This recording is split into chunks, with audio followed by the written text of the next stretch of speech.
موضوعنا النهاردة هو سابستانس اللي بنتكلم فيه عن ممثلة كانت مشهورة جدا في وقتها. للأسف مع تقدمها في السن بتقل نجوميتها لدرجة انها بتوصل ان مبقاش حد يفتكرها في الافلام. ده السبب اللي خلاها تلجأ لحل يكون سبب في نهاية حياتها كلها. فيا ترى ايه اللي هتقدر توصل له؟ ده اللي هنشوفه في الملخص بتاعنا. بس قبل ما نبدأ، لو لسه جديد في القناة ما تنساش تعمل اشتراك وتفعل الجرس عشان يوصلك فيديوهاتنا اول باول. نبدأ الفيلم لما بيعملوا نجمة في ميدان مشهور جدا، بيكون جوه النجمة دي نجمتنا المشهورة اسمها هي إليزابيث سباركل. الوقت اللي كان فيه نجمها عالي جدا، كان حلم أي منتج أو مخرج إنه يعمل فيلم معاها. بس بتعدي الأيام والسنين تقدم النجمة دي وكمان بتتكسر. بيقدم معاها ممثلتنا المشهورة. وقتها كانت لسه بتقدم برامج تلفزيونية، كان برنامج مشهور وقتها بيقدم فقرة رياضية. لما بتخلص الشو بتاعها وبتدخل الحمام بتلاقي إن حمام السيدات متعطل، فبتضطر وقتها إنها تلجأ لحمام الرجالة.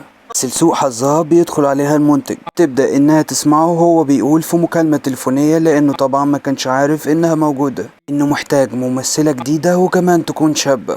ده لان خلاص إليزابيث كبرت في السن. بعد لما بتخرج إليزابيث وبتكون طبعا مصدومة الحقيقة الصعبة اللي سمعتها. ده اللي بيبدأ المنتج يواجهها بيه لما بيعزمها على الغداء. وقتها مش بيهتم انه يكمل الكلام معاها وبيسيبها ويمشي. في الوقت ده بتفقد إليزابيث الامل في الحياة، خصوصا لما بتعدي على واحدة من الاعلانات بتاعتها وبتشوفهم وهما بيشيلوها. ده اللي بيخليها تعمل حادثة والعربية بتتقلب. أقصى سرعة بتروح المستشفى عشان يطمنوا عليها، بس لحسن حظها ما كانتش مصابة بأي كسور أو حتى جرح بسيط. ما بتكون لوحدها بيوقفها دكتور من اللي موجودين، بيبدأ يقول لها إن في فحص أخير لازم تعمله. يبدأ إنه يحط السماعة بتاعته على العمود الفقري ليها، بيبدأ يعمل له أكتر من اختبار. بعدها بيقول لها كلمة غريبة إنها مرشحة جيدة. ما بتسأله يعني إيه، بيقول لها مش مشكلة. لاحظ وقتها إن في علامة مميزة على إيديه. وبعدها بيديها تصريح بالخروج. ولما بتخرج بتلاحظ إن في حاجة موجودة في الجيب. اما بتخرجها بتلاقي فلاشة مكتوب عليها المادة.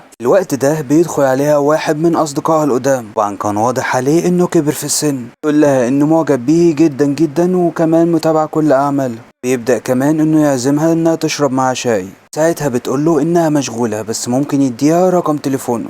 ترجع بعدها البيت وبتقرر انها تشغل الفلاشة. بيظهر فيها فيديو بيبين ان ممكن يبقى في نسخة منك هي بتكون شبك بس افضل منك في كل حاجة، بس بشرط هيكون اسبوع ليك واسبوع للنسخة التانية. طبعا لازم مينسوش ان هما الاتنين واحد. طبعا مش بتهتم بالموضوع، وده اللي بيخليها تاخد الفلاشة وترميها في الباسكت. مع الوقت بتحس بالإحباط وبيجيلها حالة نفسية اللي بيخليها ترجع للفلاشة مرة تانية. تبدأ تتصل بالرقم اللي قالولها عليه. فعلا بيقولوا لها على عنوان وبيقفلوا السكة. في تاني يوم أول لما بتصحى إليزابيث تبدأ إنها تفتح جورنال عشان تتفاجئ في إعلان موجود فيه إنهم بيطلبوا ممثلين مكان إليزابيث. كمان بتلاقي جواب جاي لها من المادة مكتوب فيه الرقم بتاعها هو 503. ساعتها بتتحرك بسرعة للعنوان اللي قالوا لها عليه لغاية لما بتوصل فعلا للمكان.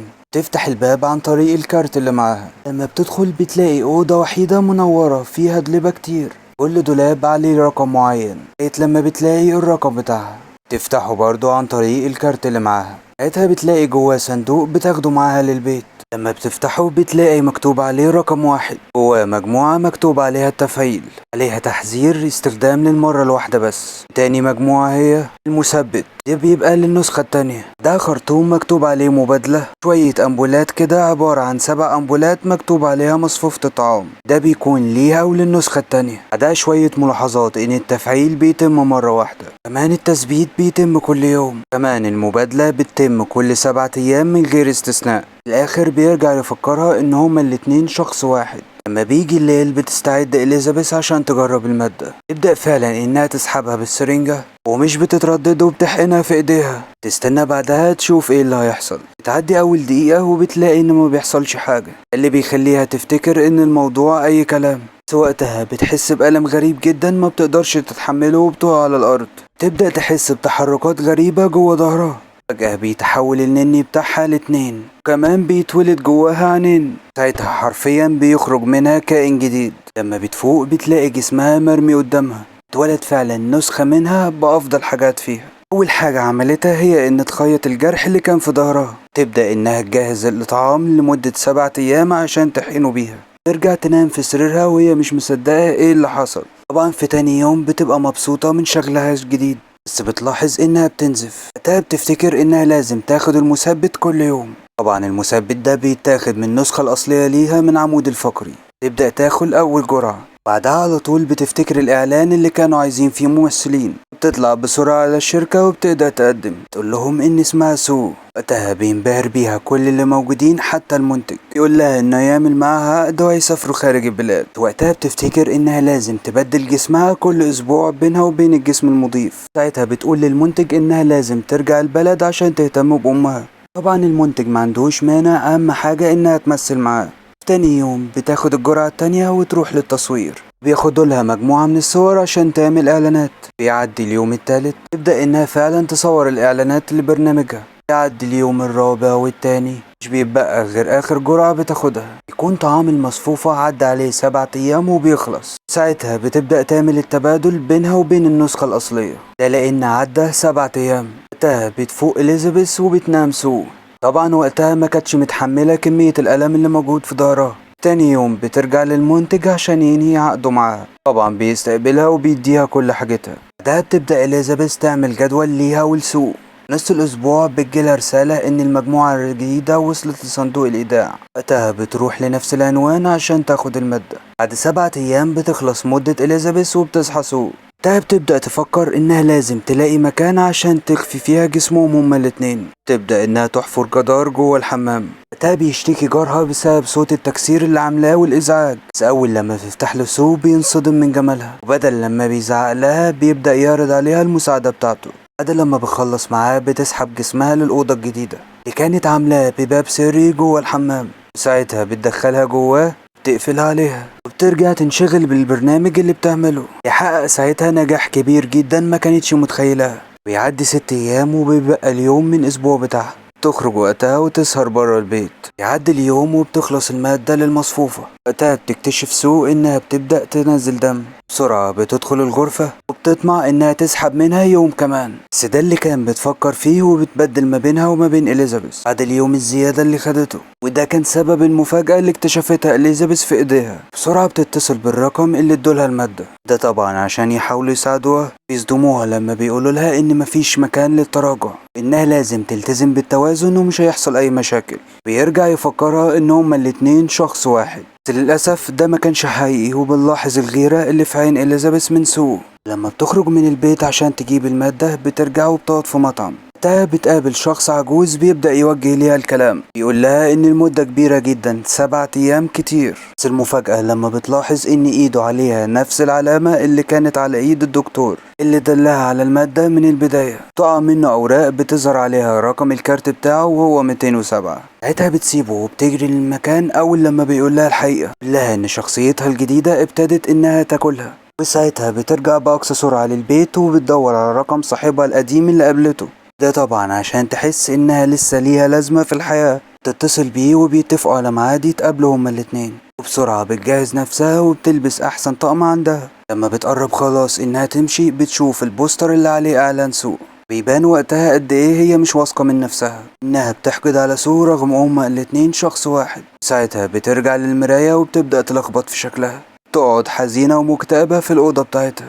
ترجع سو مرة تانية. لما بتفوق بتلاقي إن إليزابيث مبهدلة الشقة. لما بترجع مرة تانية للبرنامج بيفاجئها المنتج وبيقول لها إن نسب المشاهدة مرتفعة جدا، عشان كده هي هتقدم برنامج ليلة رأس السنة اللي هيبقى بعد كام شهر. وطبعا وقتها ما بتقدرش ترفض فرصة زي دي، اللي خلاها تبدأ تسحب منها يوم ورا التاني أزيد من حقها، واللي هما 7 أيام بس. ده بسبب الشهرة العالية اللي بقت فيها سو. لما بترجع إليزابيث مرة تانية بتنصدم من شكلها، إنها بتلاقي إن رجليها كمان بقت مشوهة.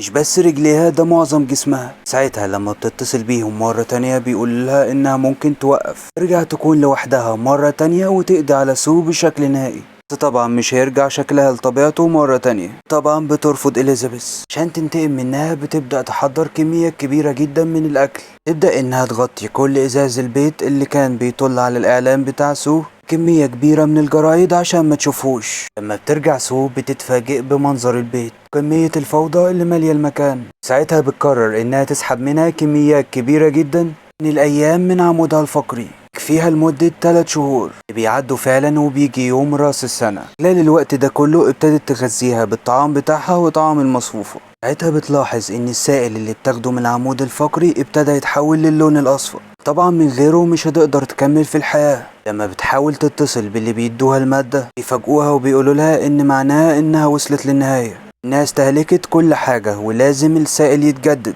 اللي مش هيحصل الا لما تعمل تبادل ببساطة. طبعا مش هتقدر تعمل كده لان بكرة رأس السنة، في الوقت ده بتبدأ تفقد توازنها. طبعا ما كانش قدامها غير انها تفضل تزحف لغاية لما توصل لجسم إليزابيث وتعمل التبادل، عشان نتفاجئ وقتها بالصدمة اللي وصل ليها جسم إليزابيث. وقتها بتتصل بشركة المادة وبتقول لهم انها محتاجة تتوقف، ويجي لها رسالة بيقولوا لها ان مجموعتها وصلت للصندوق. ابتدت وقتها تحاول تخفي نفسها عشان توصل للمكان اللي فيه الصندوق. فعلا بتروح بتجيبه وبترجع البيت وبتسحب جسم سو. تبدأ انها تسحب مادة الايقاف وتجهزها عشان تديها في جسم سو رغم انها مترددة، بس في النهاية فعلا بتديها لها وبتحقنها بجزء منها.